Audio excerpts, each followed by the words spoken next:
Hi hello good morning. कसे आहात सगळे? आय होप सगळे मजेतच असाल. सो आज मी करणार आहे इडली चटणी आणि सांबार.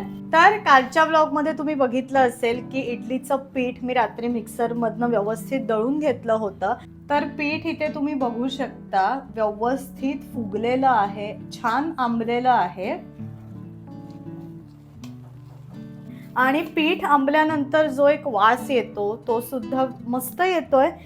सो असं आता हे पीठ तर छान मी मिक्स करून घेतलेलं आहे.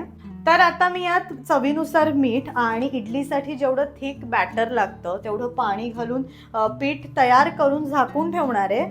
आणि हे आता मीठ घालते आणि अंदाजानुसार पाणी. आणि आता परत एकदा छान मीठ आणि जे आपण पाणी घातलेलं आहे ते मिक्स करून घेते. पाणी अंदाज घेत घेत घालतीये, त्याच्यामुळे थोडंसं आता सुद्धा ॲड करते. तर एवढं थिक असं बॅटर मी इडलीसाठी बनवून घेतलंय. तर आता हे पीठ मी जरा वेळ झाकून ठेवते आणि मग एकीकडे आता मला जी सांबाराची डाळ लावायची आहे ती लावून घेते आणि चटणीची सुद्धा तयारी करून घेऊया. तर आता सांबारासाठी जी डाळ कुकरला लावायची आहे ती आधी लावून घेते, म्हणजे चटणी वगैरे होईपर्यंत कुकर सुद्धा एकीकडे होईल. कालच तुम्ही बघितलं असेल मी तुरीची डाळ आणि मुगाची डाळ मिक्स करून ठेवली होती. आणि जे वरण आपण जे फोडणीचं करतो किंवा सांबार ते ह्याच मिक्स डाळीचं आम्ही करतो. थोडी डाळ जास्त लावते कारण सांबार करायचंय.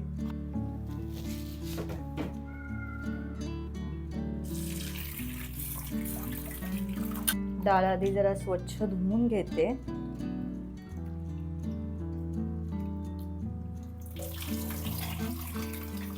डाळ आता स्वच्छ धुवून झाली आहे.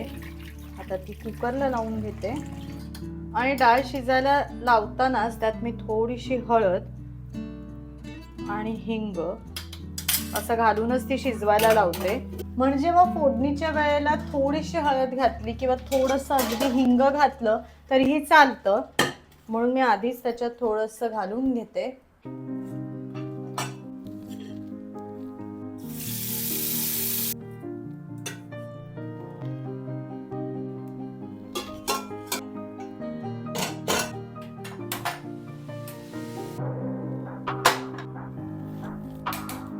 तर एकीकडे कुकर होतोय आणि एकीकडे मी आता चटणीची पहिले पटकन तयारी करून घेते. आणि नॉर्मल नारळाची आपले नारळ खोबरं जे असतं ते, कोथिंबीर मिरची अशी सिंपल चटणी करणार आहे. आणि सांबार तर आहेच.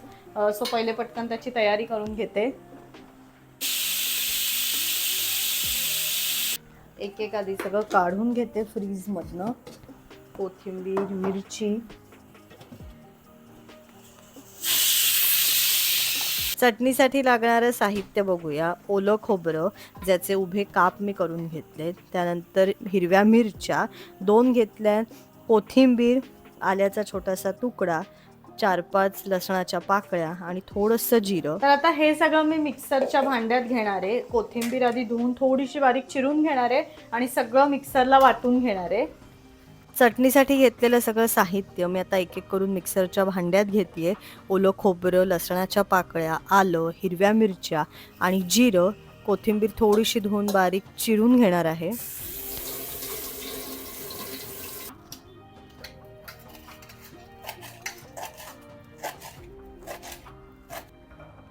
धुवून बारीक चिरून घेतलेली कोथिंबीर मी आता मिक्सरच्या भांड्यात ॲड केली आहे. आणि आता ह्यात चवीनुसार मीठ घालते.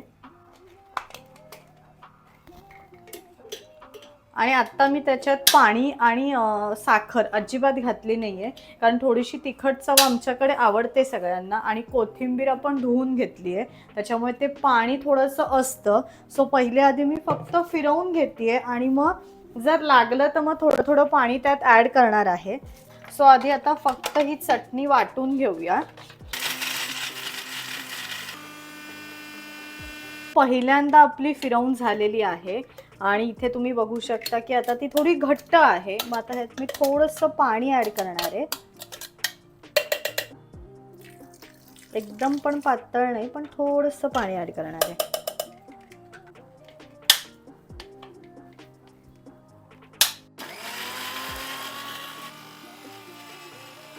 सो अशा प्रकारे आपली चटणी तयार झालेली आहे.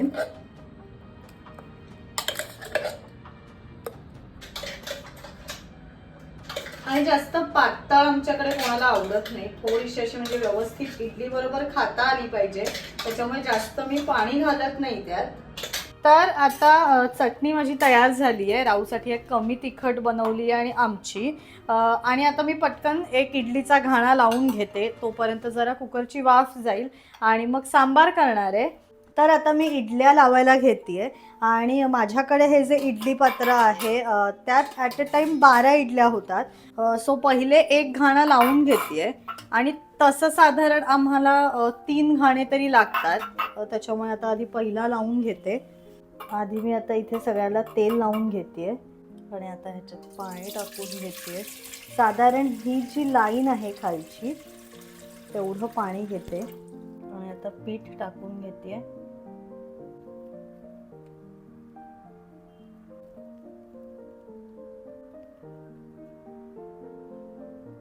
आता एक एक करून मी हे ठेवून घेते.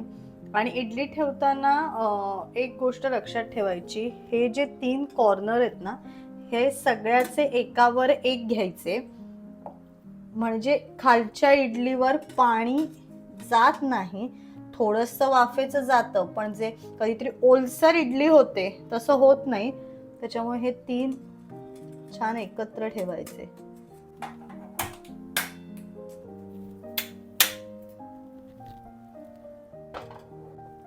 आणि अशा प्रकारे एक इडलीचा घाणा मी इथे ठेवलेला आहे. आणि आपल्याला माहिती आहे एक 10-15 मिनटं तरी व्यवस्थित इडली शिजायला लागतात. सो मीडियम आचेवर ठेवलेला आहे. आणि आता एकीकडे डाळीची सुद्धा वाफ गेलेली आहे. पटकन सांबाराची तयारी करून घेते. सांबार एकदम सिंपल पद्धतीने बनवते. त्यासाठी एक कांदा उभा चिरून घेतलाय, टोमॅटोसुद्धा बारीक चिरून घेतलाय आणि थोडीशी कोथिंबीर आणि आंबट गोड चव म्हणून थोडीशी चिंच घेतली आहे.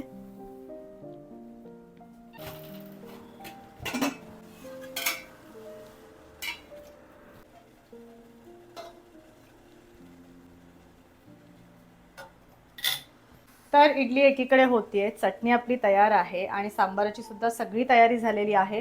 पटकन फक्त सांबार फोडणीला टाकते. सांबार फोडणीला टाकायच्या आधी सगळी डाळ रवीने एकजीव करून घेतली. एकीकडे कढई सुद्धा गरम करायला ठेवली. तर सांबारासाठी आता इथे मी तेल गरम करायला ठेवलंय आणि इडली आपली तयार झाली आहे. सो गॅस बंद करून घेते. आणि इथे तुम्ही बघू शकता मस्त मऊ लुसलुशीत अशी इडली तयार झालेली आहे. तेल गरम झाल्यानंतर सगळ्यात आधी त्यात 1 चमचा मोहरी आणि थोडंसं हिंग ॲड केलं. मोहरी छान तडतडल्यानंतर जो कांदा उभा बारीक चिरून घेतला होता तो त्यात ॲड केला. कांद्यानंतर लगेचच बारीक चिरलेला टोमॅटोसुद्धा त्यात ॲड केला आणि 2 मिनटं कांदा आणि टोमॅटो छान चमच्याने हलवून घेतलं. कांदा टोमॅटो मिक्स करून झाल्यानंतर त्यात थोडीशी हळद ॲड केली आणि परत हळदसुद्धा छान मिक्स करून घेतली आणि नंतर कांदा टोमॅटो शिजण्यासाठी त्यात थोडंसं पाणी घातलं आणि नंतर एक 5 मिनिटांनी जी डाळ आपण छान रवीच्या साहाय्याने मिक्स करून घेतली होती ती त्यात ॲड केली. नंतर त्यात सांबार मसाला ॲड केला, थोडंसं लाल तिखट ॲड केलं आणि छान सगळं ढवळून घेतलं. सांबार थोडंसं पातळ छान लागतं म्हणून त्यात अंदाजानुसार पाणी घातलं, मीठसुद्धा टाकून घेतलं आणि वरनं मस्त कोथिंबीर घातली आणि थोडीशी आंबट गोड चव म्हणून त्यात थोडीशी अशी चिंचसुद्धा टाकली. सो इडली सुद्धा तयार आहे, चटणी सुद्धा तयार आहे आणि सांबार सुद्धा मस्त उकळतंय. आणि आता आम्ही मस्त इडली चटणी सांबार खाणार आहोत. तुम्ही सुद्धा या आमच्या बरोबर खायला. इडली चटणी सांबार सगळं तयार आहे. आता मी छान सर्व करणार आहे. सांबार, चटणी आणि इडल्या.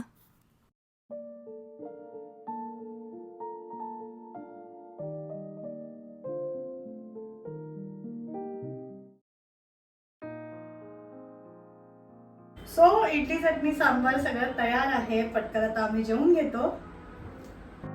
Vlog created by Pushkar Ankita.